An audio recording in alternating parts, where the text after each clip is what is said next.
Assalamualaikum warahmatullahi wabarakatuh. A'udzu billahi minasyaitonir rajim. Bismillahirrahmanirrahim. Alhamdulillahirabbil alamin, la haula wala quwata illa billahil azim. Amma ba'du. Saudara-saudari yang Allah muliakan, di dalam pertemuan ini tentunya saya akan membahas di akhir pembahasan yang sudah saya lewati, yaitu kita membahas tentang apa yang disebut pekerti. Itulah pekerti. Bahwa pekerti adalah sesuatu yang ada di dalam otak Anda. Itu adalah salah sesuatu alat yang ada di dalam batin intelektual atau kecerdasan Anda. Tempatnya di dalam otak Anda.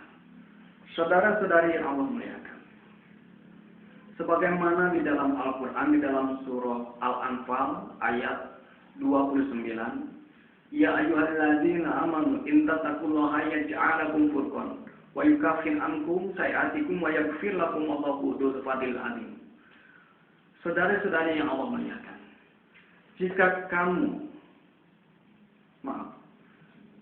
wahai orang-orang yang beriman, jika kamu bertakwa kepada Allah, niscaya Allah akan memberikan furqan dan Allah akan menghapus kesalahan-kesalahanmu, dan Allah akan mengampuni dosa-dosamu, dan sungguh Allah memiliki karunia yang besar. Itulah sebagaimana saya telah menerangkan. Ketika kita beriman kepada Allah, ketika kita percaya kepada Allah, kemampuan pekerti kita itu akan semakin meluas. Kemampuan pekerti kita itu akan semakin berkembang. Kemampuan pekerti kita itu akan semakin melebar, akan semakin besar. Itulah yang disebut cahaya hati. Apa itu? Nuran, cahaya. Cahayanya akan semakin memancar. Karena pekerti adalah penglihatan lahir maupun batin. Dengan itu manusia dapat mengetahui mana yang benar dan mana yang salah. Jadi furqan itu dekat dengan pekerti itu. Jadi dengan kita meyakini kepada Allah, dengan kita percaya kepada Allah dengan benar, itulah manusia akan dapat semakin berkembang kemampuannya untuk mengetahui mana yang benar dan mana yang salah. Itulah yang disebut furqan, pembeda. Jadi dengan kita beriman kepada Allah, lalu di situ kita nanti untuk berusaha untuk menjadi orang yang bertakwa kepada Allah. Dalam arti taat kepada Allah dan taat kepada Rasul-Nya. Di dalam Al-Quran, di dalam agama Islam, Allah mewajibkan 5 kewajiban, yaitu mengucapkan 2 kalimat syahadat, salat yang sudah ditentukan waktunya, yaitu 5 waktu, menginfakkan sebagian rezeki yang Allah berikan kepadanya, yaitu menunaikan zakat, berpuasa di bulan Ramadan selama 30 hari, lalu kita memunggah haji ke Baitullah bagi orang yang mampu. Ketika kita untuk ingin menjadi orang yang bertakwa, marilah kita berusaha untuk melaksanakan semua kewajiban itu. Memang itu berat. Saya juga sebenarnya belum mampu menjadi orang yang istiqomah, menjadi orang yang benar-benar bertakwa kepada Allah. Apalagi saya belum mampu menunaikan ibadah haji. Dan itu adalah urusan Allah. Ketika kita memiliki cita-cita, tentunya ibadah haji. Tapi ketika kita memiliki cita-cita, tetapi Allah belum mengabulkannya. Ketika kita menjalankan berusaha agar kita bisa menunaikan ibadah haji, Allah itu sudah mencatat mungkin bahwa kita sudah mencapai cita-cita itu. Namun ketika Allah terus memberikan kita kesempatan hidup, teruslah kita berjalan mencapai cita-cita itu. Saudara-saudari yang Allah muliakan, itulah pekerti adalah kemampuan untuk kita membedakan mana yang benar dan mana yang salah. Maka dari itu marilah kita beriman kepada Allah dengan benar. Maka dari itu marilah kita mengetahui tentang Allah dengan benar, agar Allah memberikan furqan kepada kita, yaitu membedakan, kemampuan membedakan antara yang benar dan yang salah. Dengan pekerti itulah manusia dapat mengerti. Pekerti adalah sesuatu yang ada di dalam otak manusia, yang ada di dalam pusat otak manusia, yang harus kita ketahui. Lalu bagaimana cara kita mengetahuinya? Nanti, dengan kita menggali kalimat syahadat itu, dengan kita membangunkan sifat kesadaran diri, apa itu kekuasaan, sifat kuasa yang ada dalam diri kita, ego yang ada dalam diri kita bangunkan untuk menjadi penguasa atas jiwa dan raga kita. Nanti kita akan menggali kalimat syahadat itu dengan kita membangunkan sifat kepemimpinan yang ada dalam diri kita. Saudara-saudari yang Allah muliakan, itulah. Jadi asyhadu alla ilaha illallah, aku bersaksi bahwa tidak ada Tuhan selain Allah. Nah, sekarang kita melangkah kepada aku bersaksi bahwa Nabi Muhammad adalah utusan Allah. Ketika kita nanti mengetahui diri kita menetapkan fitrah kita bahwa kita adalah makhluk yang dimuliakan oleh Allah. Dengan kita meneliti suasana hati yang dimana itu naluri sombong, ujub, takabur, merasa diri yang paling pintar, itu hilangkan. Bahwa itu adalah sifat naluri yang paling pintar, yang selalu hadir kepada hati kita. Memang selalu hadir kepada diri kita. Dan itu kita harus membuangnya. Contoh, saya tampan, berkumis, hidung saya tidak mancung, agak pesek, tapi saya tidak sombong. Coba kalau saya sombong, mungkin kata Pak Haji Roma Irama, terlalu. Saudara-saudari yang Allah muliakan, itulah. Karena Allah membenci orang yang sombong dan yang membangga-banggakan diri. Saudara-saudari yang Allah muliakan, dengan kita selalu memperhatikan nanti reaksi-reaksi hati, dengan harapan kita bisa terus menjaga fitrah kita itu, yang diciptakan oleh Allah pada dasarnya adalah manusia, makhluk yang dimuliakan oleh Allah. Jangan kita kembali kepada tempat yang rendah-rendahnya, yang dimana memang Allah akan mengembalikan mereka kepada tempat yang serendah-rendahnya. Itulah orang yang mengikuti sifat naluri yang rendah itulah. Serakah, tamak, rakus, tidak memperdulikan orang lain. Apakah masih banyak kehidupan seperti itu? Masih banyak. Contohnya, kita melihat orang-orang yang berdasi gagah, mengaku dia pintar, pakai peci lagi, tapi dia korupsi, maling, merampok. Ketika Allah memberikan amanah dia sebagai aparatur negara, tapi dia tidak mengemban amanah dengan sungguh-sungguh. Dia tidak sadar bahwa dirinya adalah makhluk yang dimuliakan oleh Allah.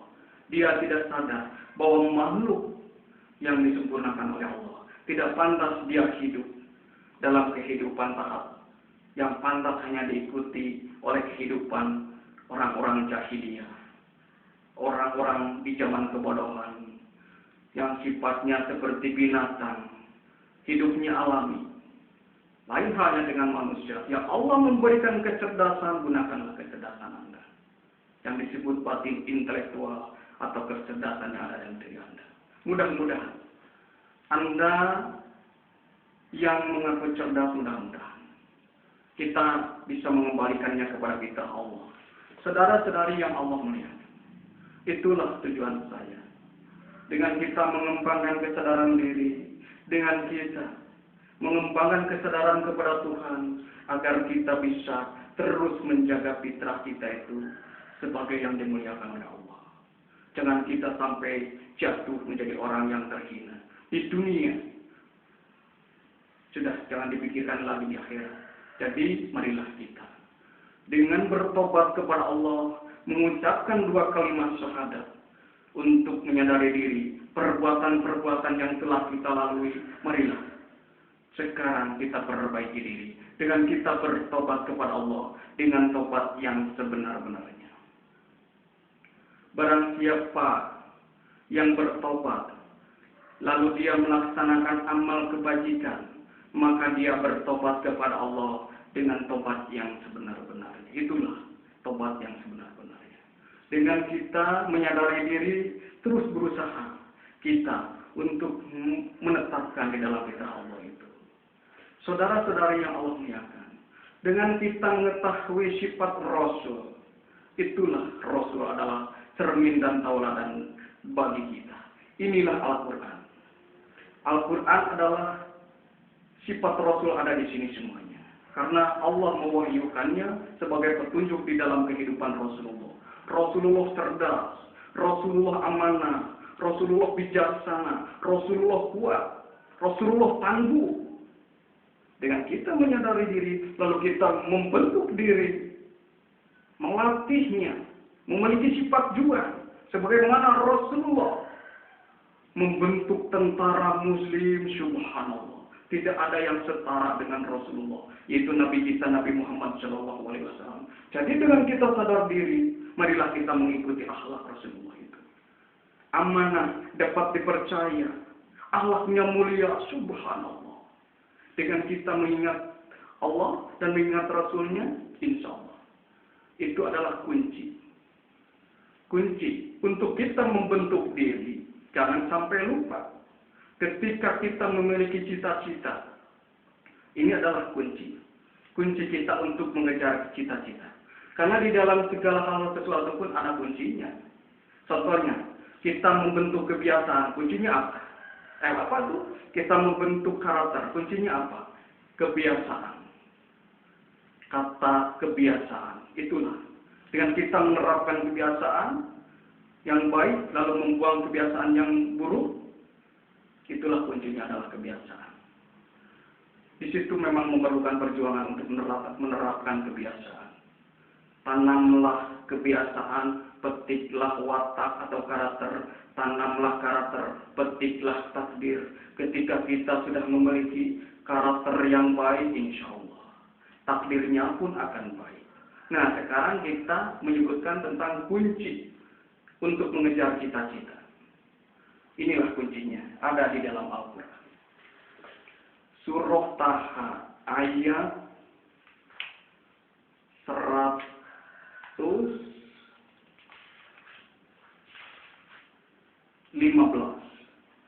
Walaqad akhidna ila adam min qablu fanasiya wa lam najid lahu ajman.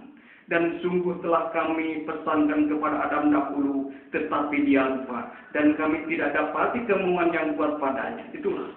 Kuncinya adalah kita selalu mengingat cita-cita itu. Agar apa? Agar kita memiliki kemauan yang kuat. Karena dengan kita mengingatnya cita-cita itu, tentunya kita akan selalu menggerakkan jiwa dan raga kita itu. Karena Allah akan mendukung. Allah suka orang yang memiliki cita-cita yang luhur. Allah akan membantunya dan Allah akan memberikan caranya. Dengan kita mengingatnya, itu akan timbul dari ingatan itu energi, dorongan yang kuat, nafsu yang kuat. Namun mengingat yang baik. Jangan mengingat yang hal-hal yang tidak baik, pengetahuan yang tidak berguna, mengetahui kemaksiatan, mengetahui ilmu-ilmu yang menyesatkan. Itu akan mendorong kita menjadi sebuah dasar tindakan dan perbuatan. Ingatlah, itu ingatan adalah kunci untuk kita mengejar cita-cita. Karena apa? Akan menggerakkan jiwa dan raga kita itu untuk berjalan di arah itu. Itu adalah kunci. Ingatan. Ingatlah selalu akan cita-citamu. Bercita-citalah yang luhur bersama kami. Kami juga sedang mengejar cita-cita. Saudara-saudari yang Allah muliakan, Itulah Tuhan selalu memberikan petunjuk kepada kita. Nanti kita akan menggali kalimat, hikmah di balik kalimat itu untuk membangunkan sifat kuasa yang ada dalam diri kita. Untuk kita bertobat kepada Allah, lalu memperbaiki diri kita. Dengan kita berusaha dan selalu memohon petunjuk kepadanya. Saya tutup sekian dulu. Assalamualaikum warahmatullahi wabarakatuh.